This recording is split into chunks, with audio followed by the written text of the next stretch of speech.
Coming up on Tech News Weekly, Jason Howell and I start off the show by talking to Kaye of Protocol about emotion AI. It's that technology that looks at you and sees if you're happy about the content that's coming your way. Then, Alyssa Rosenberg of the Washington Post talks all about Netflix, how it may be looking at adding ads, it may be looking at finding ways to make sure subscriptions aren't shared.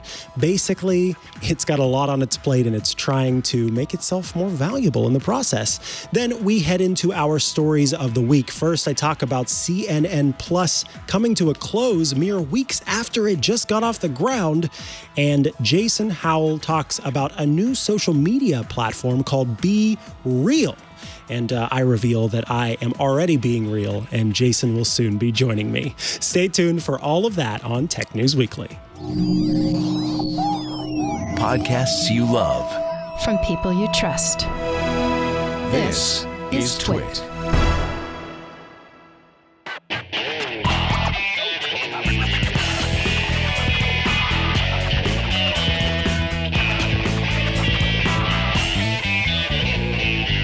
This is Tech News Weekly, episode 231, recorded Thursday, April 21st, 2022. This episode of Tech News Weekly is brought to you by Checkout.com. Modern businesses need flexible payment systems that can help them adapt to change, grow, and scale fast.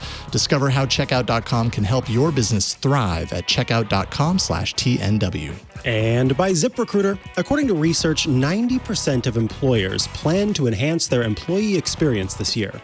And if you need to add more employees, well, there's ZipRecruiter. ZipRecruiter's technology finds qualified candidates for your job, and you can invite your top choices to apply.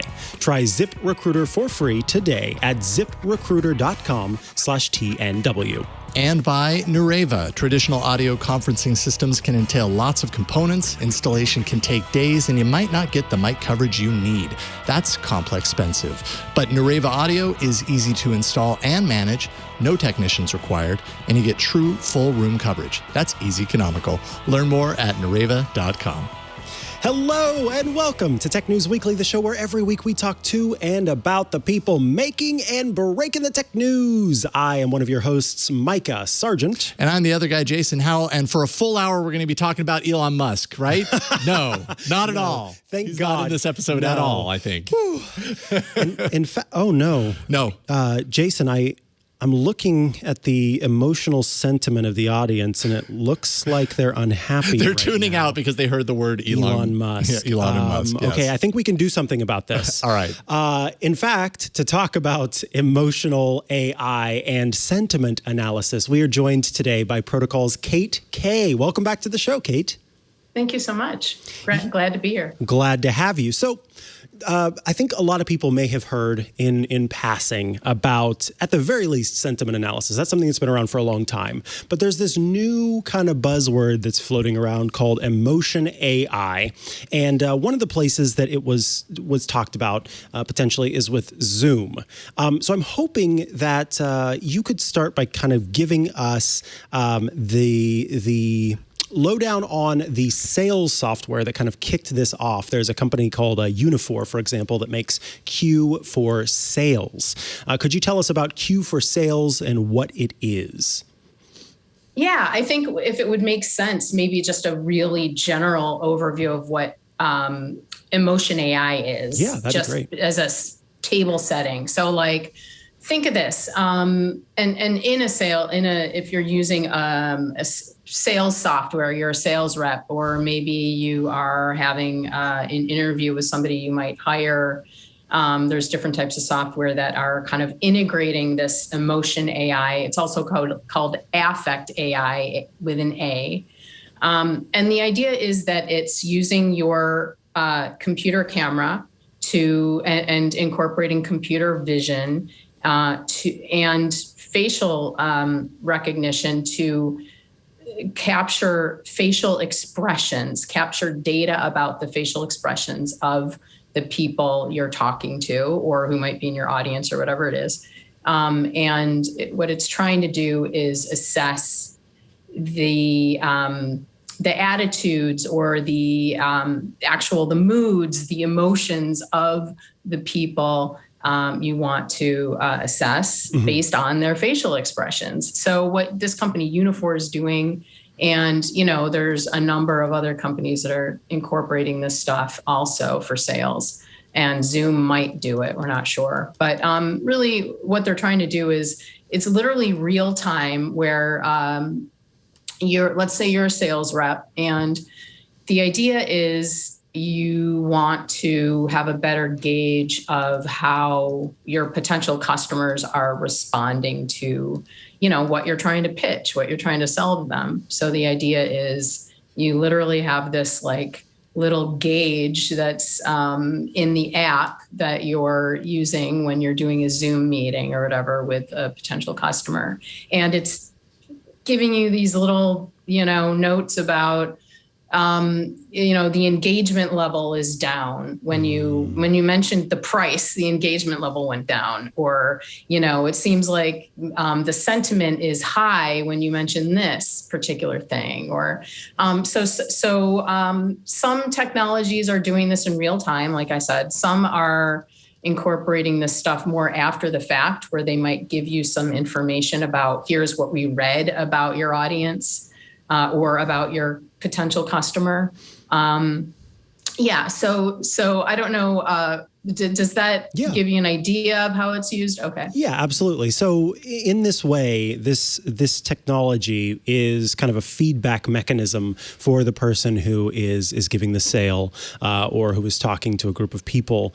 And that was one of the clarification points that I was curious about in hearing about this technology, is the difference between real time and recorded. So is it the case, as far as the companies that you have actually written about, are these real-time technologies where a person could quite literally be, like we are right now, having a conversation, and just off screen, I've got a screen that says, you've got 10 unhappy faces? Or is this something where you put it through the process of the recording the video, and that's whenever it can spit out kind of, this is how you did on this call?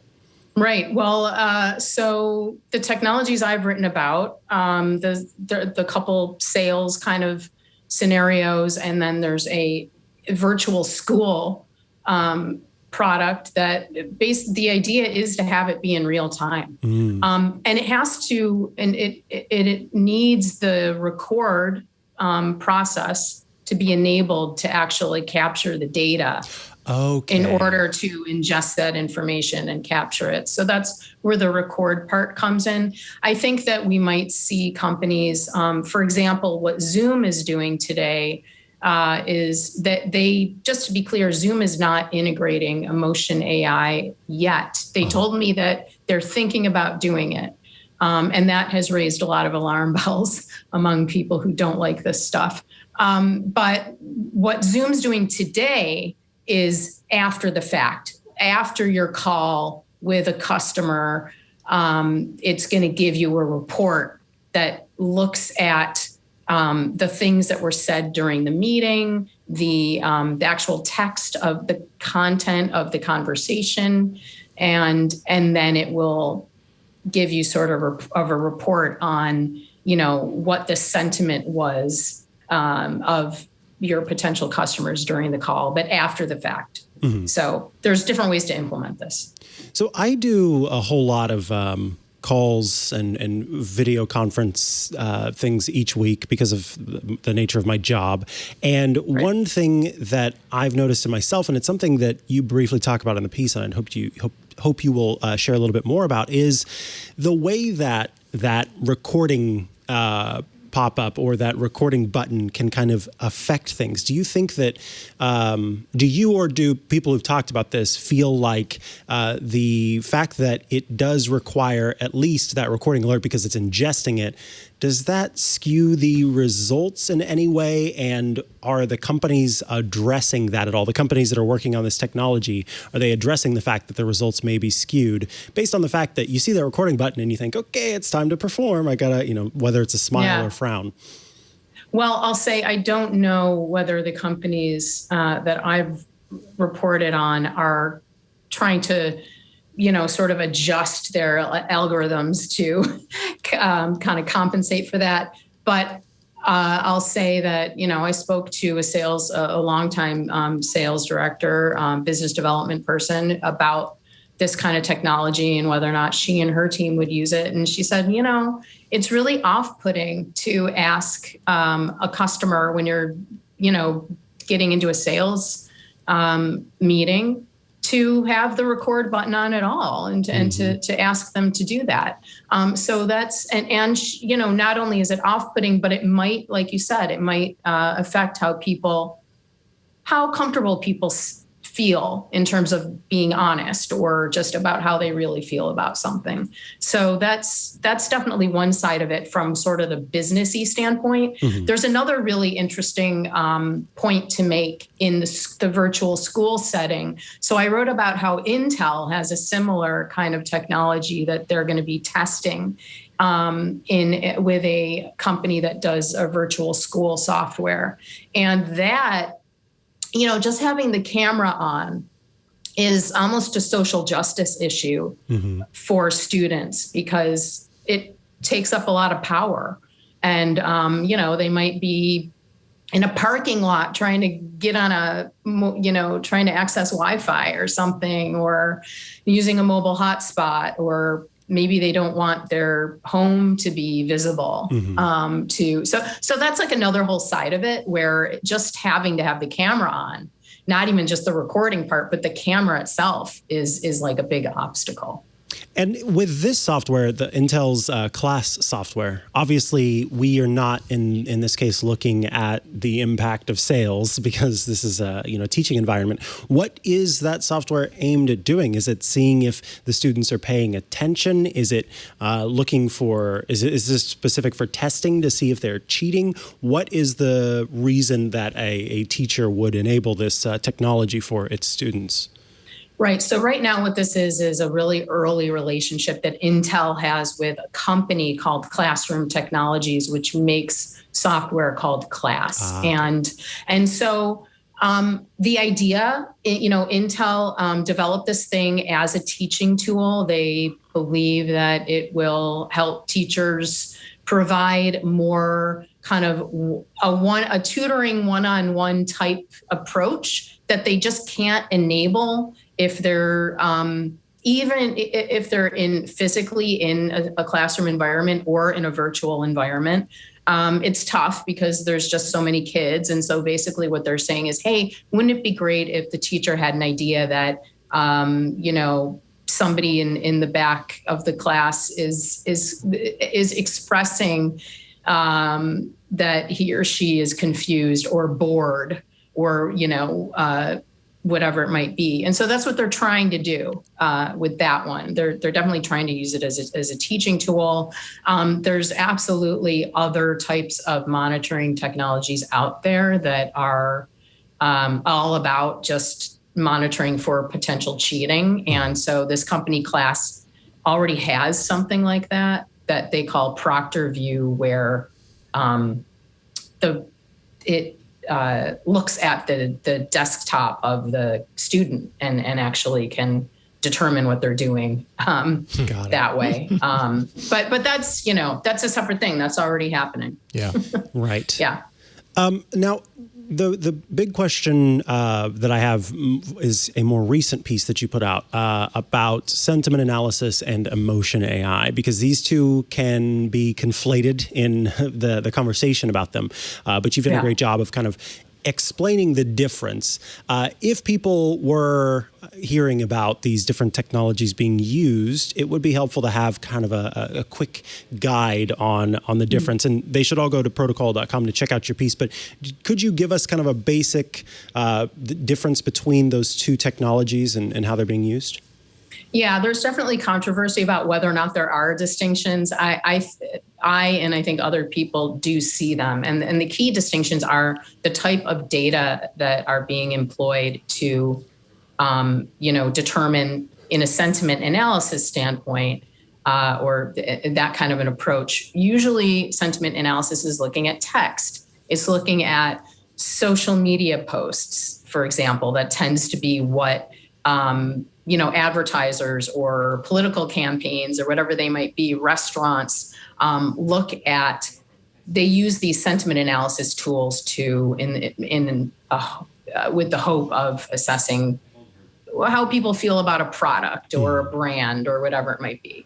And they're looking at the text. The distinction is with emotion AI, it's really centered on this facial expression data, which is, our face. And it's very, very questionable. There's a lot of questions and critiques about the validity of the emotion AI technology to even detect or be able to label or categorize someone's mood or, attitude or emotion based on what a facial expression.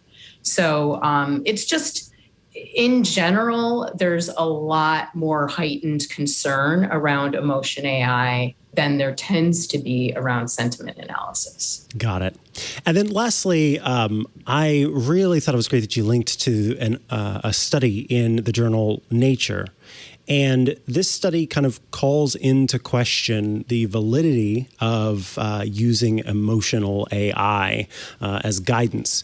If you would briefly share kind of the skeptic's approach in this way from this study in Nature, that would be awesome. Yeah, I don't recall the details of the particular study, but there's several, research papers and studies out there over the years that really, again, seriously question the validity of emotion AI.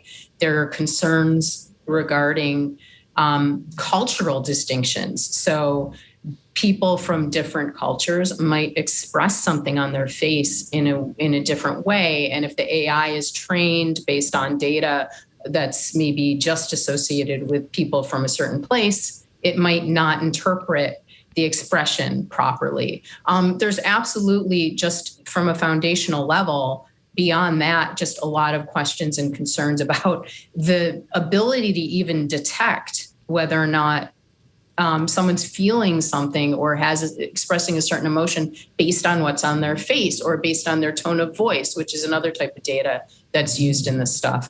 Think about it. How often do we maybe make a face and somebody might say, "What's wrong?" Or, "Oh, you look like something," right? And you might say, "I'm fine. I don't know what look I gave you, but it's not what I was thinking," right? It's just so,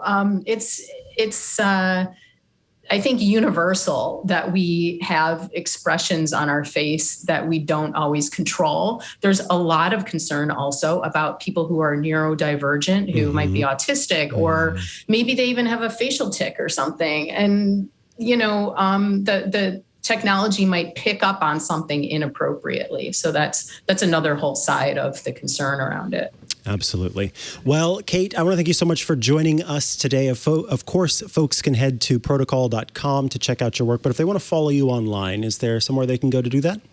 Yeah, go to Twitter. I'm Kate K Reports. Awesome. Thanks so much. We appreciate it. Thanks a lot. Thank you, Kate. All right, coming up, we're going to talk, I'm going to just reiterate, not about Elon Musk, okay? I promise. It's Netflix, actually. Netflix has been big this week. So we're going to talk all about the crazy news around that and offer some different perspectives on it. But first, we have to thank the sponsor of this episode, and that's checkout.com.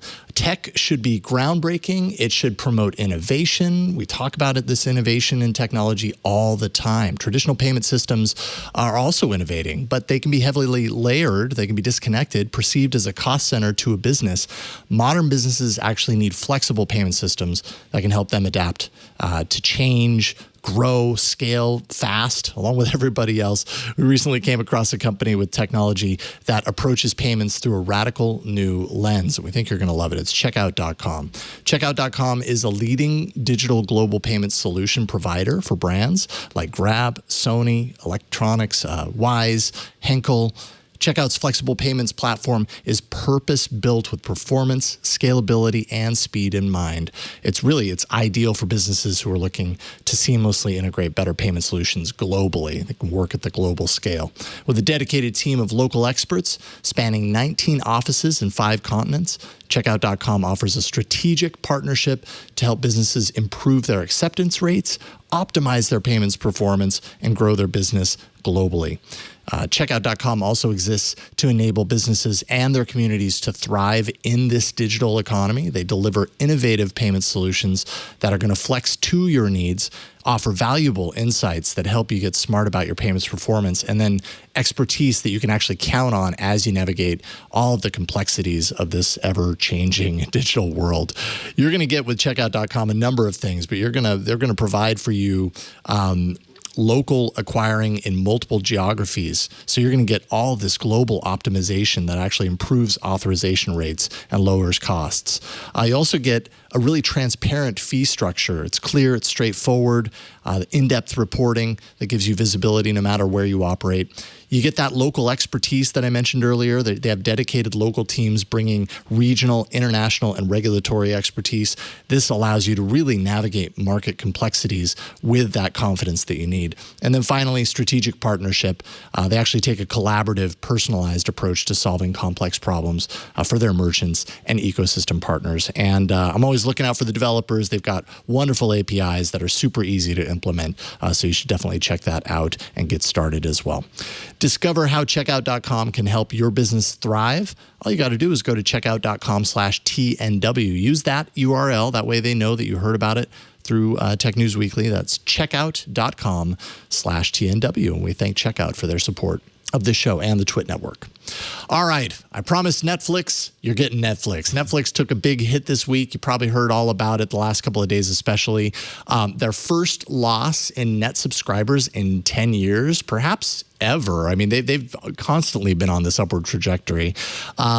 They are now facing a lot of competition, of course. They've got issues. They're battling with their subscribers about password sharing, which at one point Reed Hastings talked, I wouldn't say favorably, but he kind of accepted at one point, like, oh yeah, it's going to happen. Now suddenly they're realizing the heat is on, and so those rules are changing. Joining us to talk about these muddy waters that are really surrounding Netflix right now, and as well its content strategy, is Alyssa Rosenberg, who wrote an opinion piece for the Washington Post saying that this Netflix come down is a relief. Welcome, Alyssa. Thank you so much for having me. Yeah, it's great to get you on. Thank you so much for hopping on today.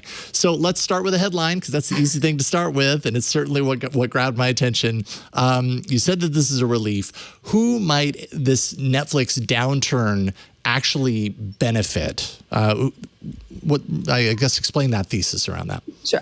I confess to being a little puckish there. Obviously, the huge content spree that Netflix has fueled has been fantastic for anyone who creates pop culture. And I don't want to diminish the experience of writers and showrunners and directors who are looking at this and thinking, hey, maybe the gravy train is, sort of closing up shop for the decade. Yeah. But I think that the content boom that Netflix has inspired has been exhausting and to a certain extent culturally atomizing. And I say this as someone who used to think that a huge proliferation of content might actually end the culture wars. If everyone got a little bit of what they wanted, maybe they wouldn't be so stressed about what everyone else was getting. If everyone was represented, maybe you didn't need to be as stressed out. But it's become clear that we're all, binging away in our own little silos, and, we don't have anyone to talk about the culture we love with anymore. I mean, if you look at the Google search trends for Netflix shows,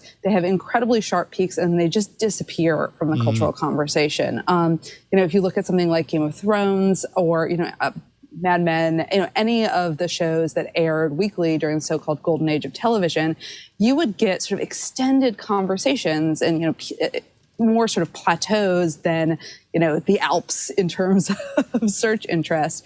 And so there was a real vibrant conversation and community around pop culture that Netflix has really sort of helped to dissipate in a way that I think has been, if not, I don't want to blame it for the culture wars, but certainly I think it's made television much less of a collective experience in a way that I really miss, and that I think a lot of people find more lonely than they used to. Yeah, I would agree with that. I mean, Netflix really, leaned in heavily into we're giving you, these top-notch shows, but we're giving it all to you at once so you can binge on it, which ultimately, at the end of the day, that gives the viewer the instant gratification, but does nothing to really kind of build up the hype on a elongated scale. I mean, Squid Game saw a lot of of hype and attention for a while, but maybe part of that was because it was kind of obscure to begin with for the mainstream US audience. And then once that kind of ball started rolling, that extended for, I feel like, a couple of months. But you look at what HBO has done forever and what they're still doing with their digital offerings. Euphoria, you're still getting that on a weekly basis. And that keeps people talking about it for months and months.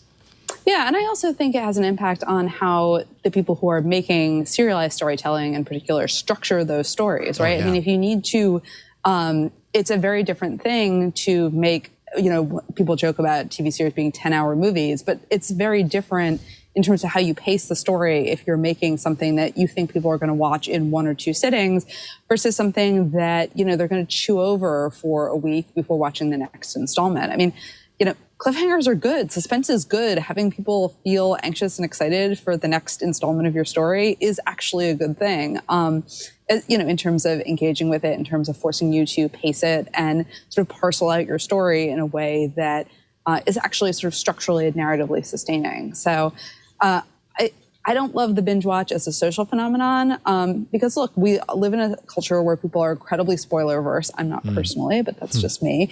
And if you have no idea where anyone else is in a piece of serialized television, you can't talk to them about it, right? And by the time that, the person you love to talk to TV about has caught up with your latest obsession, you may be onto something else. You mentioned Squid Game, but also when was the last time you heard someone talking about a plot point from Squid Game? Yeah. Or looking forward to, it's here and it's gone. And Netflix, in turning the fire hose on viewers, it's sort of evaporated our common cultural moments. Yeah, indeed. Is there such a thing as having too much content available? Because I feel like that's where we're at right now. It really seems like, everybody has a streaming service, and every streaming service has to be fueled by, yes, content that you're used to seeing, say, on the network, but also original content, which is, as you said earlier, great for creators. People in the industry they're busier than they've probably ever been right now.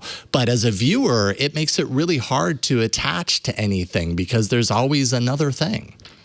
Absolutely. I mean, it's not just that there aren't sustained conversations, but we all have only so many hours in the day, right? I mean, there are a limited number of people in the world. They have a limited number of hours. A limited number of those hours are for leisure time. At a certain point, you're going to produce more television than can actually be watched by large groups of people. John Landgraf, who runs the FX network and is, sort of a public intellectual of television, has coined this term that he called peak TV, which describes just the sheer number of scripted shows that were being produced. And, when you have north of 500 scripted shows being produced each year, the vast majority of those, look, TV shows always fail, right? I mean, that's the reason there was a pilot season in traditional network television. You put stuff out there, some of it doesn't work. But now you're creating all of this stuff, which is wonderful, but a lot of it is just never going to get a chance to find its audience because there is so much of it. We're all living in a constant state of FOMO about TV. And, there's the sense that there's always something better out there. And I think it's hard for people to even know where to start. It's overwhelming. And, I think, look, it's great for creators from sort of a monetary perspective. It's important to be able to get to work. It's nice to have a job. But at the end of the day, people still tell stories because they want other people to listen to them. Yeah, that's and true. If people can't find your show, if people can't find your movie, if people can't concentrate on your show or movie because the next shiny thing is always around the corner, it's not just all about the money. That's something that's, I think, really crucial that's missing from the experience. Yeah, indeed. And I mean, there is some news today that really, in my mind, and actually, Mikah, you're going to talk about this in detail a little bit later, so I don't want to spoil too much, but that CNN Plus, the streaming service, is ending at the end of the month. I mean, I think that's slightly more than a month that it's lasted for. Would you agree? Like, is that casualty related to kind of what you're talking about in any way here, or is that different? I think that's a little bit different. I mean, CNN is trying to create a bridge to a new generation of viewers who aren't necessarily tuning into linear cable. They're trying to sort of reach them where they were at, but while there is obviously an existing demand for good scripted television, I'm not sure what the existing audience was for CNN, but not really breaking news, but streamed. And so I think to a certain extent that is it's a different product offering. It's an attempt to solve a different problem. And, to a certain extent, you have to give CNN credit for deciding, it didn't work. They weren't going to stick around with it forever. Sure. And sort of moving on to the next thing. So I think it's a complicated landscape, but I think that's slightly different. Yeah, I think the correlation that I might draw between them is just the overabundance of these services where we're at right now, right? Like every single network, every single studio feels like at this point, in order to stay relevant and stay current, they have to have their own streaming service. But again, we as subscribers, we end up feeling overwhelmed by the amount of subscriptions that we can do. And it's just, there's too much. It's so much to manage that, of course, there's going to be casualties along the way. There's also the fact that, I think a lot of people, because there's so much opportunity or so many options, people don't necessarily feel like they have to subscribe to a Netflix for an entire year, let's say. It might be something where they can subscribe for a month. And because Netflix does the binge approach, everything they need is there immediately. There's no reason for them to stretch it out for a couple of months in order to get it. Exactly. Watch Bridgerton 1 month, then hop over to Apple TV for Ted Lasso. I mean, I think the point that you're making about CNN Plus that I do think is interesting is there was this sense early in the streaming era that people were going to be able to cut the cord, pay just for the services that they wanted, and that it was going to be really easy to assemble your own streamlined bundle. Well, guess what? The cable bundle was actually a pretty good deal. You got, original stuff on the networks. You could pay up for a premium network like HBO or Showtime, but you were getting all of your sports and your news thrown in there. And reassembling that bundle is not just expensive, but it's sort of emotionally tedious, picking through all of the different services and trying to come up with the perfect budget-conscious package. Unbundling was the dream, but I'm not sure that it's proved to be a vibrant reality. Yeah. And I guess along these lines, Netflix has done so well for so long. Now we're starting to kind of see a few cracks in the foundation as far as competition is concerned. What does, in your mind, kind of Netflix's current position, what does that say for other streaming services like the HBO service and Disney Plus, or is this completely separate? This is just Netflix finally realizing, hey, we're not the only ones in town doing this sort of thing. Well, look, I mean, I think HBO reported some subscriber gains today. So what Netflix is kind of doing is defining the ceiling for everyone in the business, right? The question has always been, how many potential subscribers are there to any group of services? Jason Killer, who was at HBO, was saying it could be as high as 1 billion. Netflix, I think, has pegged the number more at 500 million. And that's international. But those numbers are challenging to reach. Netflix hasn't really cracked the code in India. No streaming services are licensed to operate in China. So right now, Netflix is kind of defining the ceiling for the streaming business. And, places like Disney Plus, which has, and HBO, which have fantastic content libraries, perhaps haven't reached their personal ceilings yet. But I think that, there are just a lot of questions about what the value proposition is here and what content spending the pool of subscribers can support, right? I mean, Netflix has spent an insane amount of money on content. I saw someone, I think it was maybe Lucas Shaw at Bloomberg, saying that Netflix's market cap is starting to sort of even out around the amount of money that they've spent on programming. And, you can't have a system where, your subscriber growth and the content spending that drive it both increase forever. They're going to level off at some point. And so what we're seeing is that the size of the market is getting defined, and that will shake out to suggest the amount of content that can be produced. If you're Disney Plus or HBO, you're seeing strong subscriber numbers with a less frenetic pace of content, but stuff that's a little bit more carefully chosen. I don't love all of the original series that Disney Plus is putting out.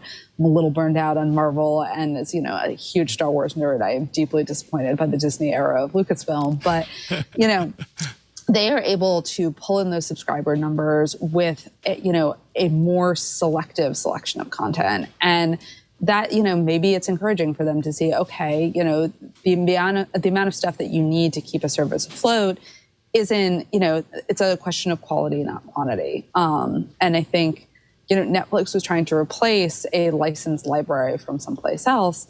But those back library items do really matter. I mean, the Disney catalog is unbeatable if you're a parent. The HBO back catalog is pretty unbeatable if you love classic television and, the Warner Brothers movie library. And so, Netflix has not created a lot of stone cold classics to fill up its own library with. But at least you can see Bright 2 starring Will Smith as a cop with an orc partner. Well, I love how you put it in your piece too. I felt very seen when you had the part about laundry folding accompaniment, about the content on Netflix, often being an accompaniment to the chores that we do, which just basically made me realize, our family is not alone. Like, oh, hey, we're not the only ones doing that. But also like how the platform feels about, its content being essentially something that viewers don't mind distracting themselves with while they do menial tasks. You know what I mean? What does that say about your content strategy? I don't know. Probably every platform has some content like that, but Netflix seems to have a lot of content like that. And I think, our historical memories are a little bit short. Like television used to be the point of network television used to be to sell soap, right? It was sort of meant to be a distraction, which is not to say that it wasn't high quality, but it wasn't necessarily meant to be a high art gem. That's a relatively newer idea in the history of television. And I also want to be fair to Netflix. Like Bridgerton is my jam, even if I'm a little frustrated by the second season. Someone who read Julia Quinn's novels back in the day. There is stuff on Netflix that I really like. They put out, they distribute movies that I think, would have a hard time finding distributorship elsewhere. They've kind of kept romantic comedy as a genre afloat. But when you have that much stuff in the pipeline, some of it's going to be misses. It's actually really hard to make good content and to make it at scale. And it's not necessarily Netflix's fault that they haven't, created an immortal back catalog in 10 years of making original content. Yeah. Yeah, indeed. Well, this is great stuff. Thank you so much for hopping on today to talk with us about Netflix, Alyssa Rosenberg. Really appreciate your time. Of course, you write for the Washington Post, WashingtonPost.com. If people want to find and follow you online, where can they do so? It's pretty easy. It's just Alyssa Rosenberg on Twitter. Thanks so much for having me. Thank you. That makes too much sense. All right. Take care. We'll talk to you soon. Bye-bye. All righty, folks. Up next, a follow-up, to my story of the week last week regarding CNN+. But first, let's take a quick break so I can tell you about ZipRecruiter. Yes, they are bringing you this episode of Tech News Weekly. According to the latest research, 90% of employers plan to make enhancing the employee experience a top priority in 2022. After all, a happy workplace is key to attracting and keeping great employees. A few ways to make your employees happier could be making your employees feel more valued, such as asking them questions, focusing on company culture, offering more learning opportunities, allowing for more flexibility in work schedules, and showing more empathy, like making time to connect. And if you need to add more employees to your team, well, there's ZipRecruiter. Right now, you can try ZipRecruiter for free at ZipRecruiter.com/TNW. ZipRecruiter's technology finds the right candidates for your job and proactively presents them to you. You can easily review these candidates and invite your top choices to apply, which of course encourages them to apply faster. If somebody gets that invite, like, oh, they want me to come work for the company? Awesome. I'm going to hop on, I'm going to apply and make that happen. No wonder ZipRecruiter is the #1 rated hiring site in the US based on G2 ratings.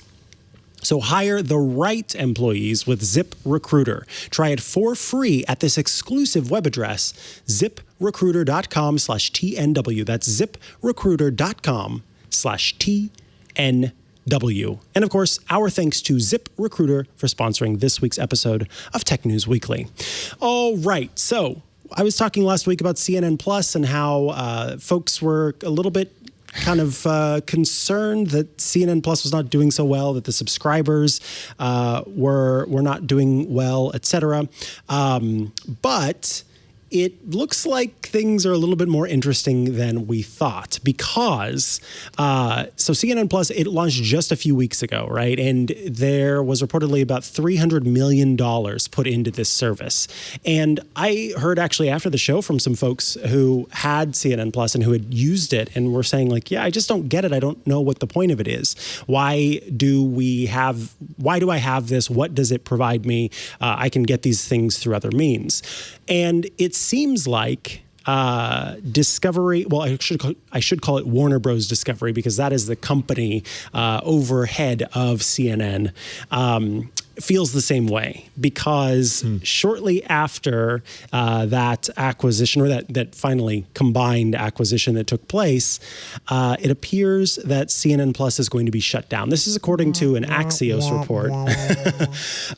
This is according to an Axios report, who, of course, quoted sources familiar with the matter. They apparently got an internal memo as well. The subscription streaming service will cease operations on April 30th.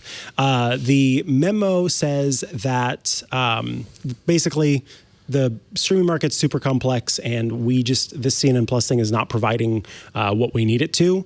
And apparently there are several leads, several different executives that work at CNN who are going to be leaving the company. The first one to go was Andrew Morse, who is the head of CNN Plus and the head of digital at CNN. Andrew Morse will be leaving the company. Alex McCollum will be replacing Morse as the head of digital, but of course not the head of CNN Plus, given that that's going to be closed down. Mm-hmm. On the face of it, it just sounds like, okay, this streaming service is being shut down. But there were people who worked for CNN Plus in particular, and their jobs are obviously in question here. What the Axios report says is that employees of CNN Plus will continue to get paid and receive benefits for 90 days after the service shuts down. During that time, they can try to find a job internally with Warner Bros. Discovery, and if they don't, they'll have 6 months of severance. So that is pretty generous. I'm happy to hear that, despite CNN Plus taken care of. Yeah, I mean, it only opened 3 weeks ago. Yeah. The fact that, you have this job and then suddenly, we're shuttering this is kind of terrifying. So I'm glad that they're doing something about that. What's interesting, the Axios report kind of suggests that as this acquisition or merger was underway, CNN was thinking about launching CNN Plus, and the new executives were saying, we don't want this. And the internal people are going, but we want this. And no, we don't want this. Oh, but we want this. And instead of waiting for the merger to go through, they just went ahead and launched CNN Plus anyway, hoping that it would just get pushed through and work. And the new people came in and said, we told you we didn't want this. Why did you launch this? You did it, and now we're closing it down. It appears, too, there's an argument that if CNN had waited to launch CNN Plus after the merger, like if there was a way for it to actually have happened, then it could have been sort of moved to align better with the goals of the new company versus having it start beforehand with the ways that they wanted it to go. It made more sense for the new people to just shut it down and say, no, we're not doing that. And it seems like CNN Plus, they hired some new folks for content in particular. Warner Bros. Discovery is considering putting that programming into just the existing CNN app. So essentially, it will not be, this extra thing, but will be kind of part of the app that already exists. That to me makes sense. If you want those few things that CNN Plus provided, why make a new thing when you don't have to? So, yeah, all very interesting. And I guess the other thing I forgot to mention now that's just coming to mind is the executives, all the people that were like, oh, yeah, we feel really good about this. The launch has been great. It was, I think it was 100,000 was the last number that was quoted. Now I'm not seeing it, but I remember reading. I thought I saw 150,000. You saw that too, and now I can't even find it in the piece. I'm pretty sure it was 150, but... Did they take it out? Yeah, so inside CNN, executives saw the launch as a success. As of Tuesday, CNN Plus had roughly 150,000 subscribers. And I mean, their goal, their original plan, from what this Axios report says, is becoming profitable in 4 years, investing $1 billion into the service. At this point, they've invested $300 million in. And so this is, to a certain degree, this is cutting, not bleeding entirely. Right. bleeding a little bit is better than bleeding entirely, I suppose. So, but wow, they, as I said on Twitter earlier, they out-Quibied Quibi, and Quibi actually seems like it was around for a really long time by comparison. Quibi was like around 6 months. This thing lasted a month. And I wasn't surprised at all to see it, even though the story that Axios is reporting here and what you were just saying seems to have more meat to it than just, they only have 150,000 subscribers, let's kill it. Yeah. It seems like there's some real politics around this that are driving the kind of erratic nature of the start and the stop. Yeah, this could be an HBO Now series or one-off. Inside CNN Plus, the downfall.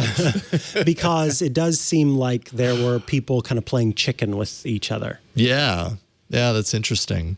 And touching on what you said, and it really, makes me double down on what I said last week, which is I'm not saying that this kind of content isn't valuable. Someone would find this content valuable, but I'm just not certain that someone is willing to spend $6 a month on this content alone. Mm-hmm. If, like you said, it's rolled into something else as an also, component, then great. That makes more sense to me for this sort of content. I mean, we all can get news on our phones any time of day and night. It's not it's not something that's really hard to find.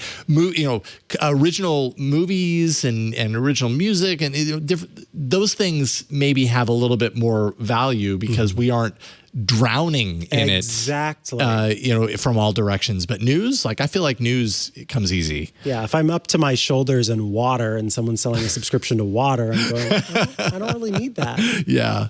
Water plus. It's water, but better. It's water, but never-ending streams of it. So, all right. Well, we hardly knew ye. Literally, we hardly knew ye, CNN Plus. We did hardly knew ye. In fact, I didn't really know you. I didn't subscribe to you. But anyways, maybe next time it'll work. I don't know. All right, up next, it's time to get real. We're going to talk all about that, a social network that really leans into the getting real part. But first, this episode of Tech News Weekly is brought to you by Nureva. Complicated and costly. That is the scenario when it comes to meeting room and conference room audio these days. It's not easy. Choosing a traditional system has a lot of complicated components to it. Difficult design software. You have to select from a wide, dizzying array of separate microphones, different speakers, DSPs, and a whole lot more. So that gets really complicated. Installation usually requires outside technicians. So that's even more complication. That's more coordination. And that's not to mention that's expensive and super invasive. It could take your room offline for days. You can't afford that.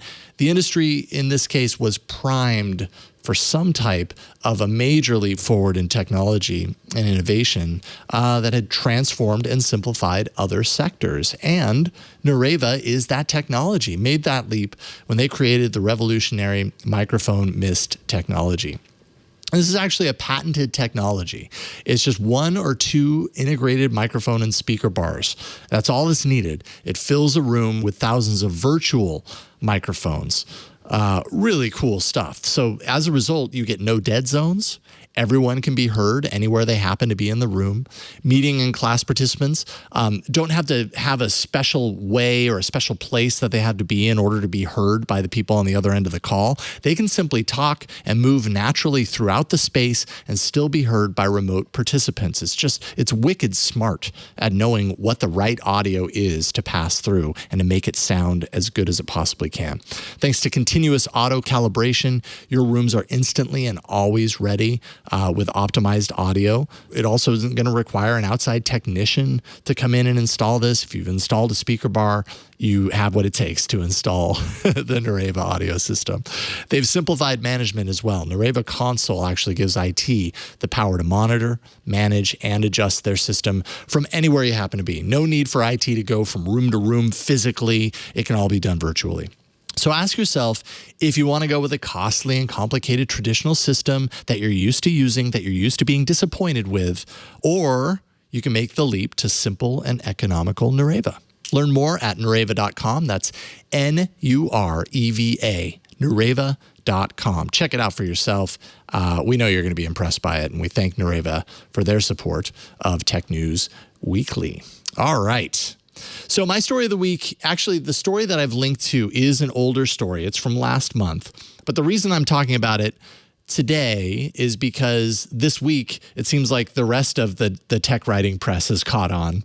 So I suppose I should give credit to the author of the original Protocol article, Lizzie Lawrence, for being a full month ahead of everybody else on this story. This is a service called BeReal. Have you heard about BeReal? I had never heard of it. Yeah, I've got an account. Oh, excellent. I'm actually considering signing up for an account. Because when I read about this, I was like, okay, this I can get behind. So before we talk about what BeReal is, if you haven't heard about it already, it's important to talk about what we have already, right? We've got Instagram, we've got Facebook, we've got Visco, we've got all these social platforms that really, in essence, promote a person's ability to offer up their best self. And that's not entirely a bad thing. In and of itself, it's not a bad thing for me to want to, make sure that I look good in this photo or whatever. The complications come in when people who are using these platforms are surrounded by nothing but best selves, and it makes it difficult to kind of compare my life, right, as I'm seeing all these people basking on the Florida beaches and looking, dressed to the nines and full on makeup and looking perfect and beautiful and all these things. It's almost impossible for a lot of people, and I've certainly fallen victim to this, to look at this constant stream of those kinds of representations and think, man, my life is really boring, or start to kind of like do some self-judgment around what I'm seeing, right? Absolutely. And maybe that's my problem. Maybe that's our problem and not a platform problem. But I appreciate when a platform is saying, hey, let's think about this a little bit differently. If we can offer up a service that has that is important in its own right, that people care to contribute to, and helps people feel a lot better about themselves, like I'm all for it, right? So that's what BeReal is kind of about. It does things a lot differently. Users are allowed to post a single photo one time per day. And correct me if I'm wrong, because I haven't used it. You obviously have. So on any of this, if I get it wrong, correct me. But one photo, one time per day. Mm-hmm. They don't get to choose the time of the day that photo happens. A notification comes through for everyone on the platform at the same time, random time throughout the day. Mm-hmm. So it's like you get that notification. It says time to be real. And then you have, I think, 2 minutes to shoot a photo, right? Yes, that is correct. And it's not just one photo, it's two photos. It's like the photo of your front-facing photo and a back-facing photo. Okay. So you got 2 minutes to do this. And the idea here is that you don't have the time to like get all spruced up, or you don't have the time to set up your perfect shot and make sure that everything in the background looks neat and beautiful and whatever. The idea being that if you snap that picture in 2 minutes, this is a more real representation of who you are, where you are, what you're doing. And this is a social platform, so you get to see other people's photos, but only if you share. So this is not a lurking platform. You can't just go on and see what people are sharing, whatever, unless you've also shared. And that opens up, from my understanding, the photos for for that day. These photos only last for 24 hours. Mm-hmm. At the end of that, they're dropped off. So this is really like, when I think of social media as a way to like share with people our real lives, like, yes, there's aspects of these things that we share to Instagram that are representations of our real life. Like, yes, I'm at that beach, but there's a lot of planning and prep and kind of like sprucing up that goes into that too, whether we realize it consciously or subconsciously. Yeah, if we're doing it exactly. And this is just really an opportunity to share the mundane of our life too. And not just that, but recognize that everybody has mundane to share in their life. Mm-hmm. And hey, that's a part of life. I don't know. I like it a lot. I think it's a really great idea. Yeah. So a couple of things to add to that. You get the notification and you are meant to do it at that time. However, in a 24-hour period, you can still post your BeReal.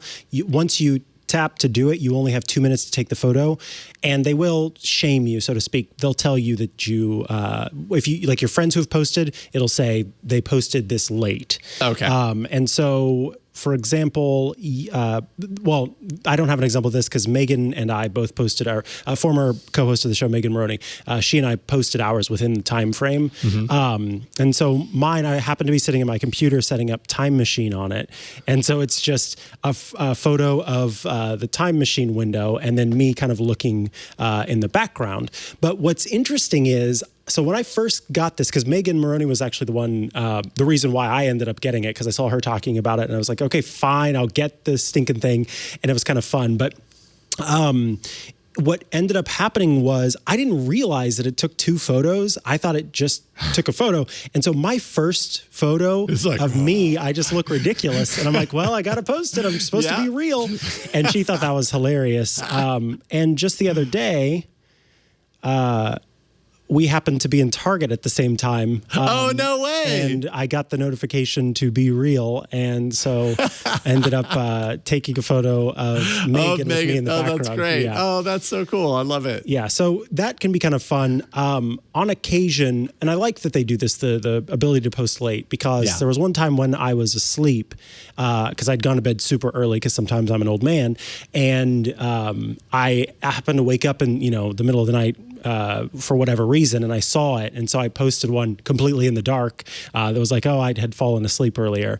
And so it's nice that you can post later if you want to, and then you have the ability to just keep your BeReals shared between you and your friends, or you can post them to what's called the Discovery, which is kind of a public access feed of the BeReals that have taken place. So you can scroll through and see the different BeReals that people have posted, and then potentially become their friends. And as you can see, it shows like they posted 3 hours late. There at the top, text shows 3 hours late. 3 hours late, 3 hours late. And when you post late, like I realize you get this little ding. It tells everybody, you weren't with everybody else.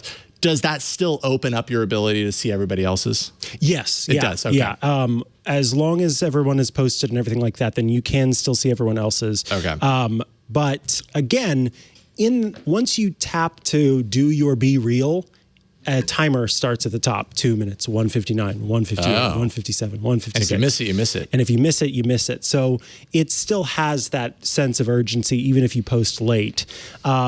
But yeah, I like this idea. And what I like too is so far I've seen everyone is pretty much, the friends that I follow, everyone is holding to that. No one is, I don't ever see anybody super like primed and, primmed and whatever the words are.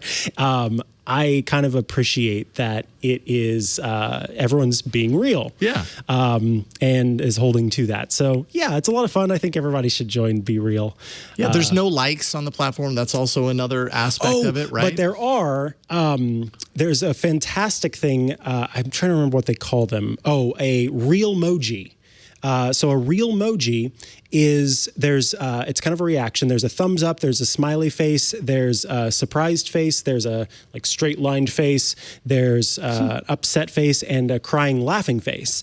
And you take photos of yourself looking like those different emoji, and then you can post those on people's photos. Oh, that's cool. I like that. And then there's a final category down at the bottom, which is sort of a real emoji that you can create just at all. Basically, it's just a little snapshot of yourself. So if you see something, I think the other day, Megan had posted a photo of some like a piece of writing, basically.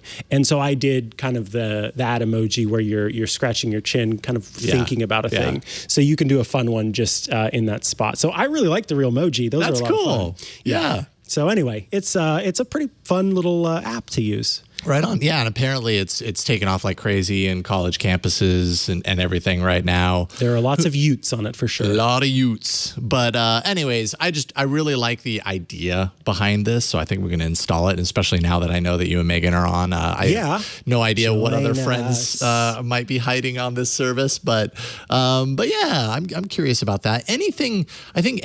Any social platform like this, I think that what really resonates for me on it is just the reducing the kind of, I don't know, the kind of, I don't want to say shame. Maybe shame is a hard word for it. But I think over time with social networks have really kind of built up this kind of need, or feel this need to only share the good. Mm-hmm. And, like, if that BeReal comes through and you're having a hard day, like, you can be real about it. This is a great way to just share exactly how you are and who you are, and in aggregate, that helps everyone be better, feel more comfortable being themselves. You know what I mean? Yeah, absolutely. I agree. And that was kind of a refreshing part of it, because one of the people that I follow, and I won't get into it, but tends to be a pretty kind of, everything needs to be just right, and the photos that they typically post elsewhere are that way, and so seeing them kind of be vulnerable, I think, can be encouraging to other people to be vulnerable, which is nice. Cool. Well, I'm going to hop on. You should, yes. I will friend you, or do I reel you? I don't or know. Do you BB me? I don't know. Do I be you? Yeah, I'm not sure what they call it. Yeah, I don't know, but I'll look for it. Anyways, it's called BeReal, one word. And check it out for yourselves. And yeah, I hope you enjoy it. So we've reached the end of this episode of Tech News Weekly. Always a good time. Thank you so much for watching and listening. We do this show every Thursday at twit.tv/TNW. That's our show page on the web. All of our episodes get posted there.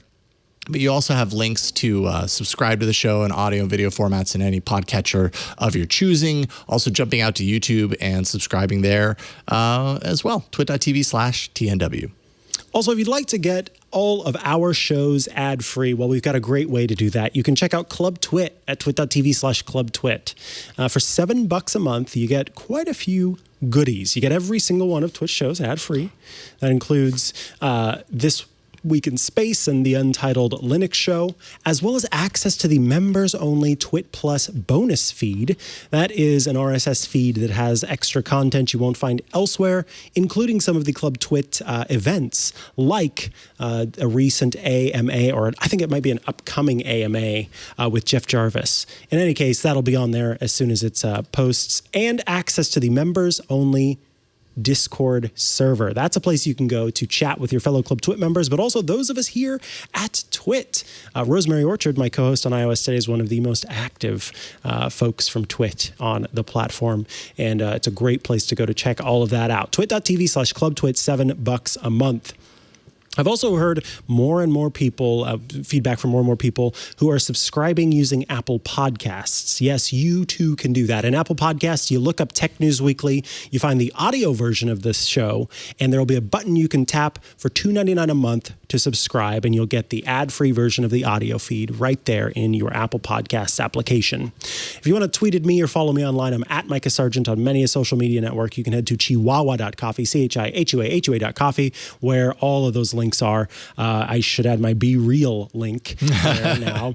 And you can check me out on Saturdays with Leo Laporte, where we do the Tech Guy radio show, taking your questions from around the U.S. and the rest of the world, as well as on Tuesdays with Rosemary Orchard for iOS Today. Jason Howell, where do folks go to find you? Right now, just Twitter, at Jason Howell, but I'm going to sign up for BeReal, and I don't know how they do their whole naming nomenclature I think it's thing. Let's see, I've got the link. We'll BRE.AL, so BeReal, Yeah. BERE.AL/ and then mine's Mikah Sargent, because that's what I am everywhere. Of course. Lucky you. It's so easy to find that name on all the networks. But anyways, yeah. So find me on Twitter, maybe someday on BeReal. And big thanks to John Ashley, to Burke for helping us do the show here in the studio each and every week. And thanks to you for watching and listening and being real. We'll see you next time on Tech News Weekly. Bye, everybody. Boom. Did you spend a lot of money on your brand new smartphone and then you look at the pictures on Facebook and Instagram and you're like, what in the world happened to that photo? Yes, you have. I know. It happens to all of us. Well, you need to check out my show, Hands On Photography, where I'm going to walk you through simple tips and tricks that are going to help make you get the most out of your smartphone camera or your DSLR or mirrorless, whatever you have. And those shots are going to look so much better. I promise you.